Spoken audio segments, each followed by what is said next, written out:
It all began with an unexpected letter.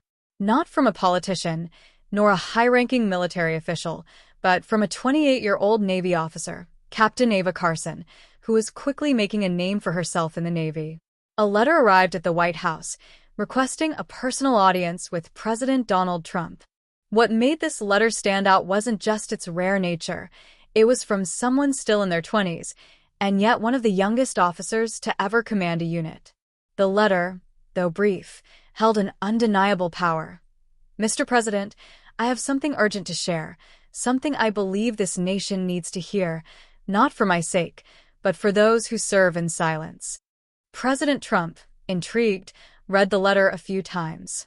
Who was this young officer who felt compelled to make a direct appeal? His aides quickly ran a background check. Captain Carson had graduated top of her class from the Naval Academy at just 22, earned a commendation for her quick thinking under fire, and even taken command of a platoon at the age of 26. However, the file mentioned a controversial mission, one that had led to casualties under her command.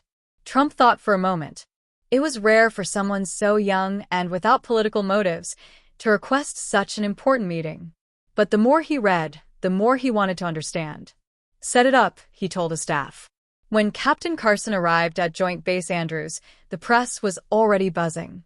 News outlets, uncertain of the reason behind her meeting, speculated endlessly.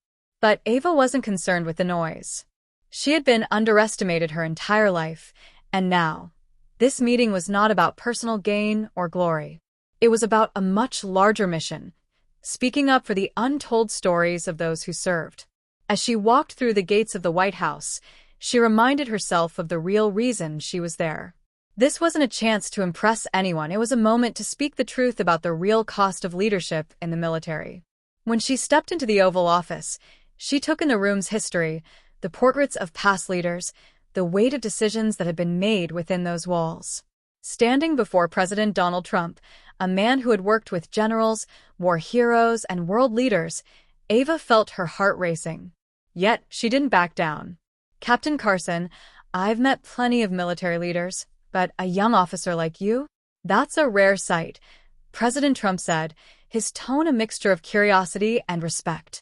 Ava stood tall, maintaining her composure. "Thank you for seeing me, Mr. President," she responded. "You mentioned in your letter that this wasn't for you, but for those who serve in silence. Tell me, what does that mean?" Trump asked, leaning forward in his chair. Ava took a deep breath, knowing this moment was everything. She wasn't going to sugarcoat her words. "It means that there's a story behind every medal, every mission. No one talks about the nights we lie awake, questioning the decisions that cost lives. Leadership isn't about the wins. It's about surviving the losses, carrying the burden of those choices every day." President Trump, though seasoned in military matters, seemed struck by the depth of her words. "So, you're talking about sacrifice?" he asked, his tone quieter. Ava nodded. "The kind that stays with you, the kind that never leaves." There was a long pause. Trump's gaze softened. "Tell me about your hardest decision." Ava's eyes flickered briefly, her mind going back to that fateful day 3 years ago. "I ordered a strike that was supposed to be routine. But something went wrong. My best friend, Lieutenant Jacob Ellis, trusted my call, and he didn't make it back. And every day, I carry that weight with me." The room grew silent. Trump, too, had felt the sting of loss, but Ava's words had an unexpected gravity. "You still carry that with you?" he asked softly. Ava's voice wavered slightly. "Every day. Leadership is about bearing the weight of the wrong decisions, just as much as the right ones." Trump leaned back, thoughtful. "I understand. Every decision I make as president affects millions. People applaud, people criticize. But no matter what, someone pays the price. And we never know for sure if we made the right call." Ava hesitated, her voice dropping. "Then why do it?" Trump's eyes locked onto hers, and he offered a wry smile. "Same reason you do, Captain. If we don't take the weight, someone else will. Better that it be us carrying it." Ava's heart raced. Perhaps, just maybe, he did understand. Before the meeting ended, Trump gave her a challenge. You came here to speak for those who are silent. Now, I want you to take this message to the nation." Ava was taken aback. "Are you sure?" Trump nodded. "If you're going to lead, lead with the truth."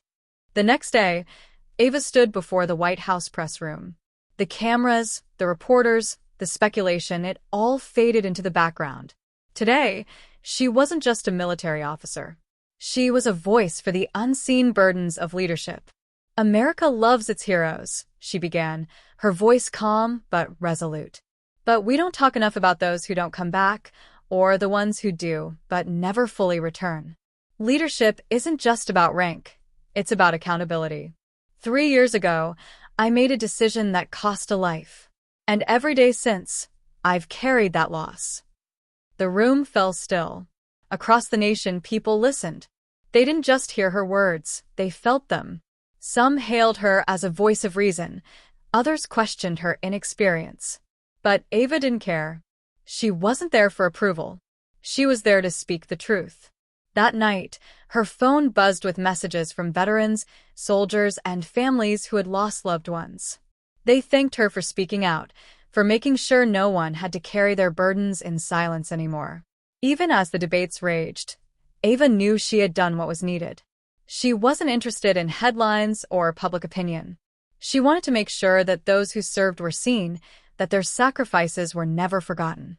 A few days later, she stood at Arlington National Cemetery, kneeling beside her fallen comrade's grave.